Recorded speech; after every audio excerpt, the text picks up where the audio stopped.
SpaceX rocket struggled to self-destruct as it spun out of control.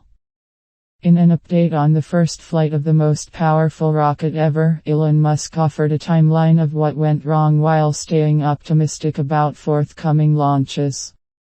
During its brief first flight more than a week ago, the gigantic Starship rocket made by SpaceX generated an unanticipated rock tornado at launch, and multiple engines failed as it headed upward before it somersaulted out of control. Then, said Elon Musk, the company's founder, in an update delivered during a Twitter audio chat on Saturday night, the end of the flight was tenser than it should have been. An automated self-destruct command did not immediately destroy Starship. Instead, 40 seconds passed before the rocket finally exploded. Despite all that went wrong, Mr. Musk deemed the launch of Starship a success. Obviously not a complete success, he said, but still nonetheless successful. He said that the goal of the test flight was to learn a lot, and we learned a lot, and that more test flights were planned for this year. The spacecraft, the most powerful ever launched, is central to SpaceX's goals of getting humans to Mars, as well as to NASA's plans to return astronauts to the Moon by 2025 as part of the Artemis program. Although the rocket did not make it to space, the outcome was roughly what I expected, and maybe slightly exceeding my expectations, Mr. Musk said, noting that it got clear of the pad with minimal damage to the pad. At the same time, he acknowledged that the launch hurled debris across a wide area and generated clouds of dust, which reached a small town miles away from the launch pad at the southern tip of Texas. During the discussion on Twitter, which lasted almost an hour, Mr. Musk answered abstruse technical questions and provided a detailed timeline of what went wrong during the 4-minute flight. 3 of the 33 engines on the Starship's booster stage were shut down before the rocket even left the launch pad. The system didn't think they were healthy enough to bring them to full thrust, Mr. Musk said, so they were shut down. The loss of the 3 engines caused Starship to lean to the side as it headed upward. We do not normally expect a lean, Mr. Musk said. It should be actually going straight up. 27 seconds after launch, something went wrong with one of the engines, some kind of energetic event, Mr. Musk said, and that damaged several other nearby engines. The rocket kept going, though, Mr. Musk said. It was 85 seconds into the flight where things really hit the fan, Mr. Musk said, when the rocket lost its ability to steer its direction by pointing the engine nozzles. From that point, the rocket started flying out of control and continued even after the termination command. It took way too long to rupture the tanks, Mr. Musk said of the flight termination system, which is intended to destroy an out-of-control rocket.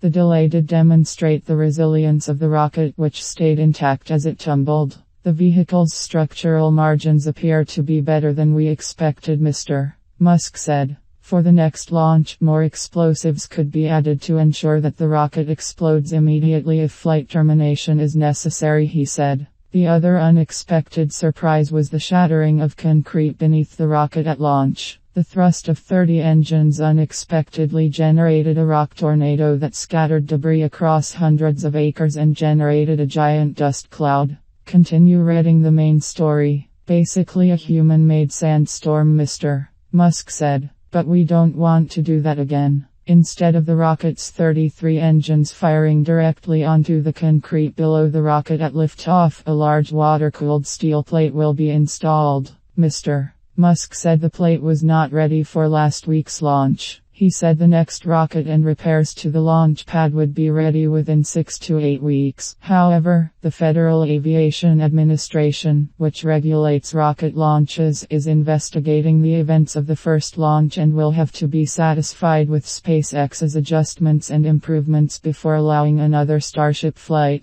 The next launch would attempt to accomplish the goals of the first mission, for the Starship vehicle to successfully detach from the booster and reach space before circling most of the planet and landing in the waters off Hawaii. Mr. Musk did not promise full success on the second try. He said he expected 4 or 5 more Starship launches this year. We've probably got an 80% probability of reaching orbit this year, Mr. Musk said. I don't want to tempt fate, but I think close to 100% chance of reaching orbit within 12 months, Mr. Musk said SpaceX was spending $2 billion-ish on Starship this year and would not need additional investments for development of the rocket. One of the key uses of Starship will be as the lunar lander during NASA's Artemis IE mission, which is to take astronauts to the moon's surface near the South Pole. Mr. Musk confidently asserted that Starship would be ready before other components like the Space Launch System rocket being built by NASA.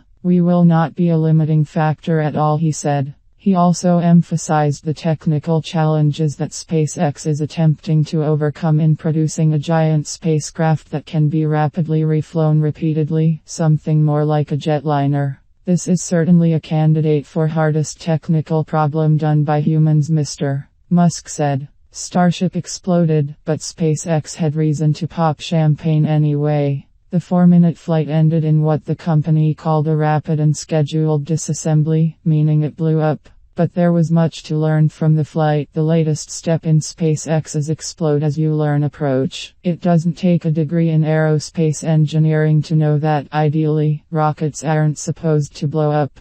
So to those who aren't engineers, the explosion of SpaceX's Starship rocket on Thursday might have looked like a disaster, not the kind of result that should have prompted celebration from the SpaceX founder Elon Musk and his employees, who cheered what they considered a major success. Casual space watchers were further amused by the company describing the result of the mission on Twitter with cosmic levels of euphemism. SpaceX called it a rapid and scheduled disassembly, or, put another way, an explosion. But SpaceX wasn't necessarily expecting the rocket, the most powerful and one of the most complex to ever fly, to actually emerge unscathed. Though it fell short of its most ambitious goal of gathering enough speed to reach orbit and then re-enter the atmosphere, it did claim other successes by flying for 4 minutes and getting well clear of the launch pad. That was enough for employees at SpaceX headquarters to cheer the performance. One employee sprayed a bottle of champagne on colleagues, and for Bill Nelson, the NASA administrator, to congratulate the company.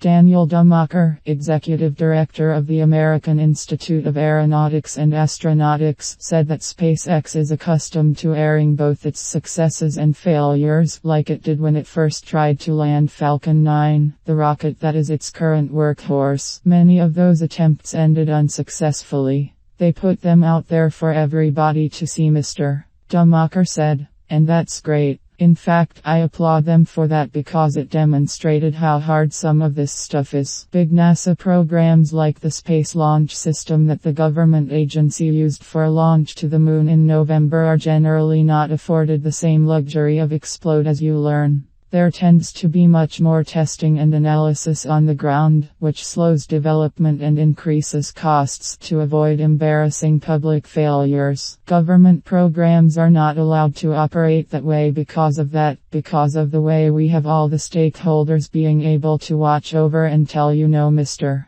Dumacher said. Even as SpaceX cheekily acknowledged the explosive end to the flight, it embraced it as a useful result. With a test like this, success comes from what we learn, and today's test will help us improve Starship's reliability as SpaceX seeks to make life multiplanetary, the company wrote on Twitter. U.S. federal agencies to scrutinize Starship operations. By Paul Brinkman, April 25, 2023. Reports of debris reportedly strewn over large area prompt Musk to give update about flame diverter construction. This story has been updated with details of debris found by the U.S. Fish and Wildlife Service. FAA has grounded SpaceX's Starship design, describing the decision as standard practice while staff from the U.S. Fish and Wildlife Service plan to inspect the wildlife areas around Boca Chica, Texas, after SpaceX's cement launch pad was all but obliterated into chips and dust that coated surfaces as far as 10 kilometers away, according to images and video posted on social media. FAA announced it will oversee the mishap investigation of the Starship Super Heavy test mission and added that a return to flight will depend on a determination that resuming operations will not affect public safety. Regarding the natural environment, in a 2022 environmental assessment, FAO predicted there would be no significant impact from SpaceX's operations at Boca Chica. SpaceX's live stream of the April 20 launch showed plumes of dust and vapor expanding at liftoff as Starship and its Super Heavy booster climbed toward the planned separation of Starship and its intended journey through the edge of space to a splashdown in the Pacific Ocean near Hawaii. The flight ended prematurely when Starship and Super Heavy cartwheeled and exploded 39 kilometers over the Gulf of Mexico in what SpaceX initially described as a rapid and scheduled disassembly. The company later clarified that the flight terminated